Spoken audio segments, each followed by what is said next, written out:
بسم اللہ الرحمن الرحیم۔ السلام علیکم۔ سعودی عرب میں 15 اپریل 2021 کے لحاظ سے سعودی وزارت صحت کی وبائی مرض کرونا سے متعلقہ رپورٹ جاری کر دی گئی ہے، جس میں بتایا گیا ہے کہ 15 اپریل 2021 کے لحاظ سے پچھلے 24 گھنٹے میں 985 یعنی 985 افراد سعودی عرب میں وبائی مرض کرونا میں مبتلا ہو چکے ہیں۔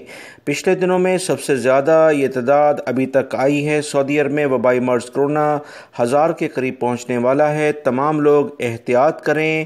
سعودی وزارت داخلہ اور وزارت صحت مسلسل تمام افراد کو واضح طور پر ہدایت اس بارے میں جاری کر رہا ہے۔ مزید اطلاعات کے مطابق 10 افراد پچھلے 24 گھنٹے میں انتقال بھی کر گئے ہیں۔ انا للہ و انا الیہ راجعون۔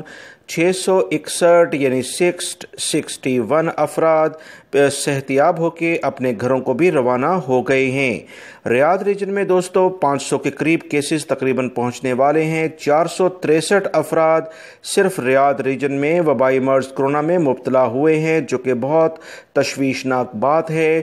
اگر کسی بھی علاقے کو سب سے پہلے بند کیا گیا تو ریاض ریجن اس میں شامل ہو سکتا ہے۔ مکہ المکرمہ جس میں جدہ بھی شامل ہے، اس ریجن میں دوسرے نمبر پر کیسز آئے ہیں 164۔ الشرقیہ ریجن جس میں دمام کے علاقے ہیں، ایسٹرن کے علاقے 140 کیسز سامنے آئے ہیں۔ قسیم ریجن چوتھے نمبر پر ہے 37 کیسز کے ساتھ۔ اسیر ریجن میں بھی 34 کیسز ہیں۔ حائل ریجن میں 33 کیسز ہیں۔ مدینہ منورہ ریجن میں 30 ہیں۔ جازان ریجن میں 21 ہیں۔ تبوک ریجن میں 20 ہیں۔ نجران ریجن میں 16 ہیں۔ شمالی حدود کے جو علاقے ہیں ناردرن بارڈر کے 11 کیسز ہیں۔ البحر ریجن میں 10 ہیں۔ الجوف ریجن جو سکاکا کا علاقہ ہے، اس میں 6 کیسز ہیں۔ سعودی عرب میں ایسے افراد جن میں وبائی مرض کرونا تشخیص ہو چکا ہے 9000 کو کراس کر چکے ہیں۔ 9249 کیسز سامنے آئے ہیں۔